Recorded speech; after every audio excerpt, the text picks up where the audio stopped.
আমি তিয়াটিতে গত 2রা আগস্ট আমি মাউন্ট এভারেস্ট সামিট করেছিলাম, যেটা ইউরোপের সর্বোচ্চ শৃঙ্গ 5642 মিটার উচ্চতায় আছে।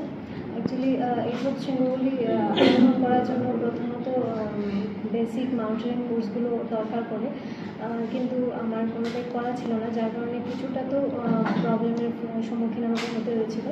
প্লাস যেদিন আমি সাবমিট করেছিলাম ওই দিন ওয়েদার পুরোটাই খারাপ ছিল, যার কারণে সেই সূত্রে আমাকে অক্সিজেন সিলিন্ডারের প্রয়োজন পড়েছিল। তো যাই হোক, যেহেতু আমি এসেছি করার জন্য, করে আমাকে যেতে হবে, এই ধারণা নিয়েই পুরো রাত্র ট্র্যাক করার পর সকাল 6টায় রাশিয়ান টাইমে সকাল 6টায় আমি ওইখানে সাবমিট করেছিলাম। তো আমার সাথে একজন গাইড ছিলেন, নেপালি গাইড ছিলেন, ওনার সাহায্য নিয়েই আমি এভারেস্ট সাবমিট করেছিলাম।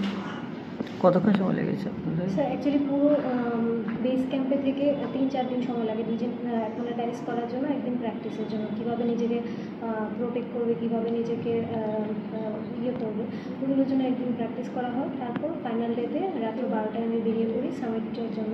পুরো রাত্র ট্র্যাক করে সকাল 6টায় রাশিয়ান টাইমে সাবমিট করা হয়েছিল। আপনার সঙ্গে একজন ছিল? হ্যাঁ, আমার গাইড একজন নেপালি গাইড ছিল আমার সাথে। মানে কেমন লাগছিল সেই সময়? দেখো, প্রথমত ত্রিপুরার হয়ে আমি মানে গেছি ত্রিপুরাকে রিপ্রেজেন্ট করার জন্য, এটা আমার সত্যি খুব গর্ব ফিল হচ্ছে আমার নিজের।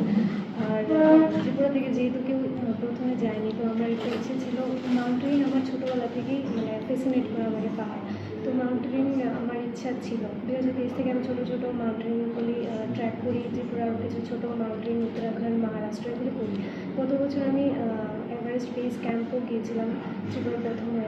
তো তারপর থেকেই আরও মানে আশা বড় হতে থাকে যে 7 সামিটগুলি আমাকে সাবমিট করতে হবে। নেক্সট যে পাহাড়গুলি যাব সেগুলি অবশ্যই আরও ডিফিকাল্ট।